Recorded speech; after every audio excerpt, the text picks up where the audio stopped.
a nationwide evaluation of HIV/AIDS prevention strategies in Rwanda. Thank you very much, David. Thank you, Stephanie.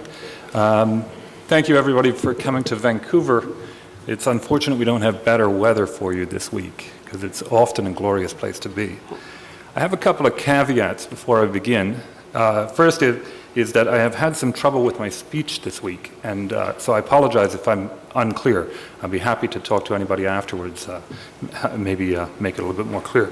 Secondly, I feel a little fraudulent being up here, and I'm sure Jamie does too, because we're presenting on our Rwandan colleagues' data, when in fact they did all of the work really, in terms of the positive outcomes that you're going to be hearing about. Saban Nsanzimana, who is the head of HIV and STI for the country, was unable to obtain his visa in time to join us here. And because of the particular timing with leave permitted at the ministry, he was unable to join us. He's deeply regretful of that. This is a photograph of Rwanda. It's a tremendously beautiful country. I was there a few weeks ago with Steve and Saban, and we absolutely love the place.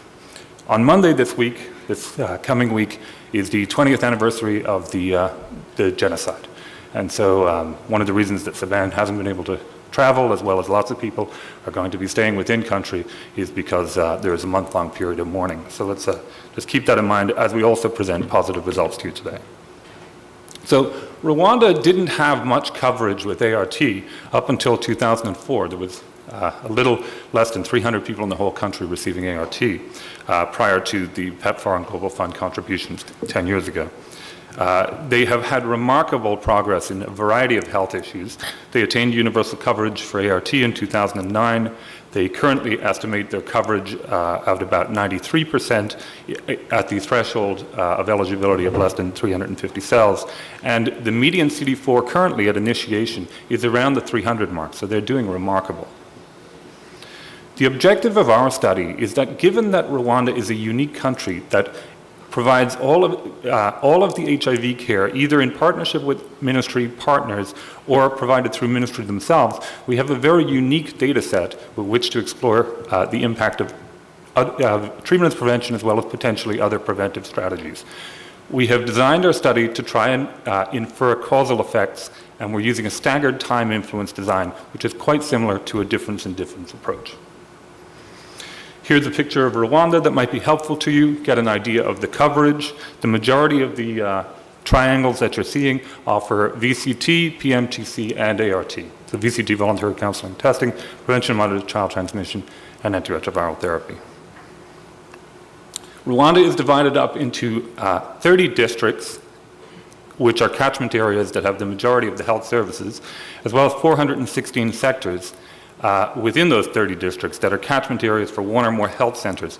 The health center data has been aggregated at the sectors, and the sectors, for the purpose of our study, represent the study unit or the clusters. The type of data we used for this, we used TrackNet aggregate data, which gives us the VCT testing and positive results in the number of people on ART. We have that by a variety of different demographic factors. We got prevalence using the DHS data, which is 2005, 2010, and there will be another round very shortly. And then we have good population estimates on the magnitude of the population within each sector, thanks to the National Institute of Statistics in Rwanda. For the purpose of this study, we calculated incidence as the number of positive tests for VCT over the number of tests administered, calculated for each of the 416 sectors.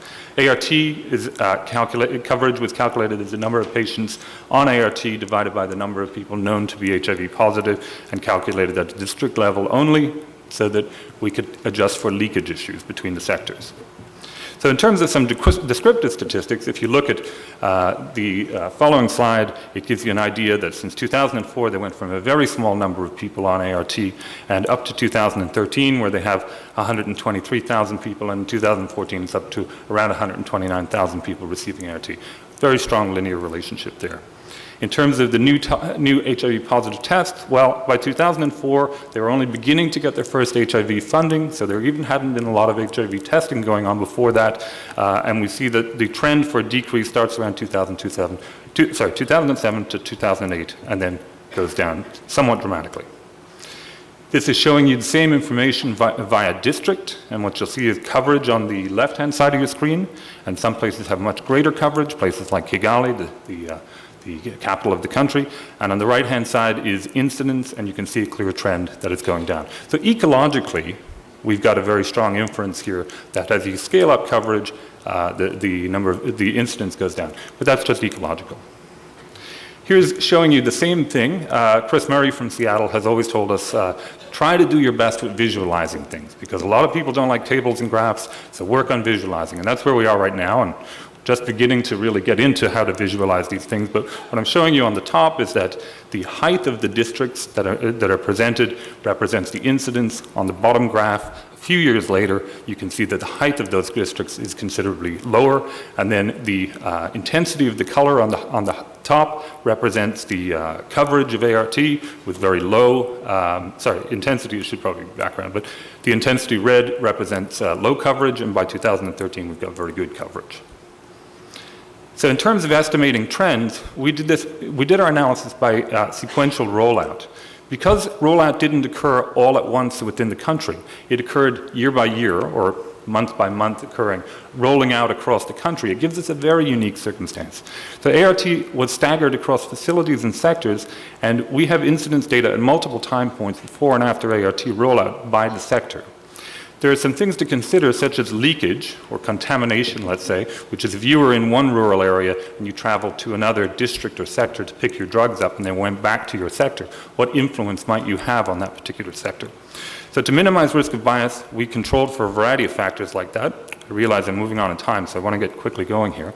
This is our type of analysis. We modeled the change in slope. So we know what the incidence was pre-ART, and we know what the incidence is after ART. And we modeled the difference between the slope of the incidence occurring there. We controlled for a variety of factors, and leakage being the main one, as well as time and coverage.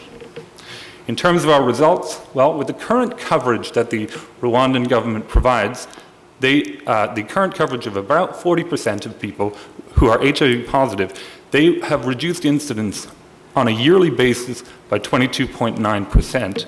If they were to increase this to a number, and I'm just picking this number out of the air because I heard it said earlier today, if they were to increase this to 70% coverage, and that means people are much higher CD4 level, then we would have an expected decrease of about 36% in year one. Let's go back to the 40%. If the current coverage is 40%, in year one, we can expect it to increase, if the current coverage is 40% and decreases incidence in year one by 22.9%, by year two, that would be about 41%, by year three, 54%, and by year 65%. So there's a lot of room for growth with tremendous impact. What we have found is that year by year, reduction is associated with about a 10% increase in coverage. 10% increase in coverage year by year gives you an overall effect of an additional incident reduction of 6.3%. So there are a variety of next steps. I mentioned to you this is just preliminary. We were quite literally crunching the numbers until late last night and early this morning. So I'm going to look forward to feedback from all of you and be happy to meet with anybody who has any cogent ideas on how we can move forward with this. We have a strong design given the staggered effect, and we've been able to disentangle the cohort effects from the time effects. We think that there are probably threshold effects, which means that as you get up to a certain level of coverage, it makes sense to us that you will probably maximize your benefit, but that hasn't been particularly proven. There's also going to be specific population effects, like Brian Williams was talking about yesterday. If we targeted sex workers, surely the impact on the population is going to be different than if we target a more rural population. The other thing is we need to test the stability of our VCT testing rates as a marker for incidence. We have done that to a certain extent. We're comfortable with them at the moment, but that's going to be one of the main concerns. In conclusion, Rwanda's sustained expansion of ART and testing have led to consistently decreasing incidence of HIV infection. We assume a constant coverage of 40% over time. We would get a 23% relative reduction of incidence year over year in a multiplicative way. We expect that whatever increase of 10% in coverage, an additional 6.4 decrease in the incidence, and a new goal of the number that I just got earlier, that I just put out there earlier, of 70% would increase it. There's some reason to think that you could potentially get up to about 70% of people covered, and would give you a 36.6% reduction in year 1 that would then go up to 84% by year 4. We have had a variety of partners on this project, including Dr. Montana here, Till Barninghausen, Iran Ben David, Jean Lechega, Heiner Buscher, and of course our important colleagues from Rwanda. Thank you very much.